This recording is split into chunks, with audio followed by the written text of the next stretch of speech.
Britain declared war on Germany on August the 4th, 1914. In the first few weeks of the conflict, German forces quickly advanced through Belgium and France, wiping out large sections of the British army. Defences at the front became so thin that Britain had to quickly call in reinforcements from elsewhere. In September 1914, soldiers began to arrive from India, which is present-day India, Pakistan and Bangladesh. During the course of the war, a total of 1.5 million Indian soldiers came over and fought for Britain. Amongst these 1.5 million brave soldiers, there were over 400,000 Muslim soldiers, and at least 89,000 of these Muslims were recorded as having given their lives for Britain. It is a little-known fact that 20% of all British Empire recruits were actually Muslims. In addition to the Muslim soldiers who fought for Britain, an additional 280,000 Algerians, Moroccans and Tunisians fought for the Allies, taking the total of Muslim contribution to almost 700,000 Muslim soldiers. According to military historian Gordon Corrigan, if the Indian Army hadn't arrived when it did, the Germans may well have broken through, and they may well have got to the Channel ports, and the whole history of the war may well have been very different. Some of these Muslim soldiers were awarded the highest military decoration, the Victoria Cross, awarded for valour in the face of the enemy. An exhibition developed by the British Muslim Heritage Centre gives an insight into the selfless sacrifice of Muslim soldiers who valiantly fought for the freedoms and privileges that we take for granted in Great Britain and Europe today. Many British Muslims today, if not most, are direct descendants of those Muslim soldiers.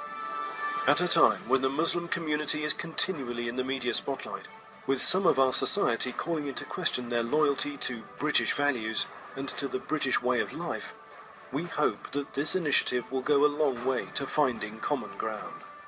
The people that have worked towards this have done so with incredible vision. So the curator, the committee, the people that have fronted it all up, secured the funding, put in the hard work, but also had the vision to see this, because this was visualised before it ever became real. And I think that's fantastic. I think if people come here with their families, with their children, it will ingrain this idea in them at a young age that different groups within this country have contributed in their own way, but to a common cause. So at a familial level, essentially, if kids come here, that can increase their understanding as they grow up, and that's the kind of legacy we want to create, that people can pass this news on. I think it's a remarkable exhibition, but I think it's an exceptionally important exhibition. Not only does it commemorate what the Muslim community did during the First World War, but it's an opportunity for the wider community to see that for themselves. I don't think many people in the United Kingdom actually know or appreciate what the Muslim community's contribution was in the First World War. I'm honestly delighted. I think we're clearly proud of the fact of the Muslim contribution over 100 years, and I think the title of the project says it all. It's absolutely critical that we inform everyone of the importance of the Muslim contributions to the armed forces in general. These are the stories of the forgotten peoples, and people like Khuda Khan, who had a Victoria Cross 100 years back, and there are many other remarkable stories. And I think that's in fact, these people need to be remembered all the time, that yes, they are the people who made sacrifices, and that's why we are in a free society today.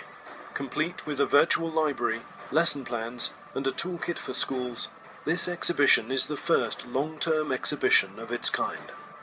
The hope is that this exhibition will provide a stimulating platform from which to discuss and celebrate Muslim identity, belonging and contribution, not only to the region, but to the United Kingdom as a whole. We're open to the public 7 days a week.